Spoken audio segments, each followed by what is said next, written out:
यह एक ऐसी दुनिया है जहाँ पैसों की कोई वैल्यू नहीं, यहाँ टाइम ही सब कुछ है। यहाँ अगर आपको कोई चीज खरीदनी है तो आपको उस चीज के बदले अपनी जिंदगी का कुछ टाइम देना पड़ेगा, तब जाकर आप उस चीज को खरीद पाएंगे। लेकिन इस दुनिया में एक अच्छी जिंदगी गुजारने के लिए आपके पास टाइम का होना भी जरूरी है, क्योंकि यहाँ जब किसी इंसान की एज 25 साल तक पहुँच जाती है तो उस इंसान के हाथ पर 1 साल का टाइम स्टार्ट हो जाता है। जिस पल काउंटडाउन 0 हुआ उसी पल वह इंसान खत्म। अमीरों के पास इतना टाइम था कि वह 1000 साल की जिंदगी भी जी सकते थे। अमीरों ने खुद के लिए एक अलग दुनिया बना ली थी जहां वो लोग एक सुकून भरी जिंदगी गुजार रहे थे, लेकिन वहीं दूसरी तरफ गेटो सिटी में रहने वाले गरीब लोग दिन रात मेहनत करके खुद के लिए टाइम कमाते थे, नहीं तो उनकी जिंदगी खत्म हो जाएगी। इन्हीं गरीबों की बस्ती में विल नाम का एक लड़का रहता था जिसकी घड़ी में सिर्फ 23 घंटे ही बचे थे। विल अपनी मॉम के साथ रहता था। अब क्योंकि 25 साल के बाद उम्र रुक जाती है, इसीलिए उसकी माँ 50 साल की होकर भी बहुत जवान दिख रही थी। आज विल की माँ का 50वां जन्मदिन था। विल अपनी मॉम का बर्थडे सेलिब्रेट करने के लिए पिछली रात ओवर टाइम करके एक शैंपेन की बोतल लाया था। यह देखकर विल की मॉम बहुत खुश हो जाती है और वो विल से कहती है कि मैं अपने पोतों को देखना चाहती हूँ, तुम किसी लड़की को डेट क्यों नहीं करते? जिस पर विल जवाब देता है कि इन सब चीजों के लिए टाइम किसके पास है। विल की मॉम ने उससे कहा कि इलेक्ट्रिसिटी बिल और बैंक से लिया हुआ लोन कल की डेट तक मुझे क्लियर करना होगा, नहीं तो हमें फाइन पड़ सकता है। इसीलिए अब मैं जा रही हूँ और कल रात तक सभी बिल्स और बैंक के लोन्स जमा करवा कर वापस आऊंगी। उसने कहा कि मेरे पास सिर्फ 3 दिन का टाइम है। इलेक्ट्रिसिटी बिल और बैंक का लोन चुकाने में मेरे पास लगभग सारा टाइम खर्च हो जाएगा, इसीलिए कल शाम को तुम जरूर बस स्टॉप पर मेरा इंतजार करना, ताकि मेरा सारा टाइम खत्म होने से पहले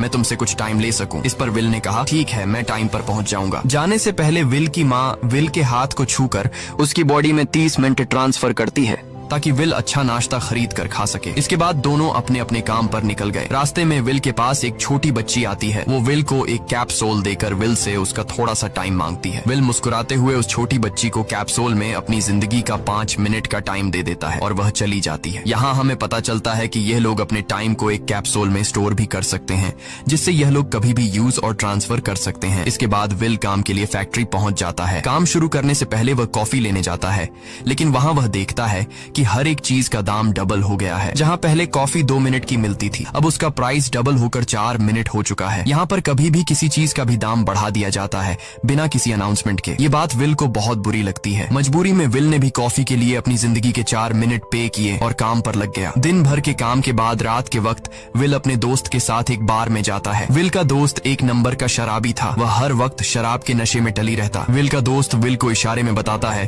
कि वह आदमी सबको फ्री में दारू पिला रहा है और उसके पास बहुत ज्यादा टाइम है। ये सुनकर विल ने जब उस आदमी की तरफ देखा तो उसे चारों तरफ से लड़कियों ने घेरा हुआ था। विल की जब उस आदमी की घड़ी पर नजर गई तो उस आदमी के पास 116 साल का टाइम था। ये देखकर विल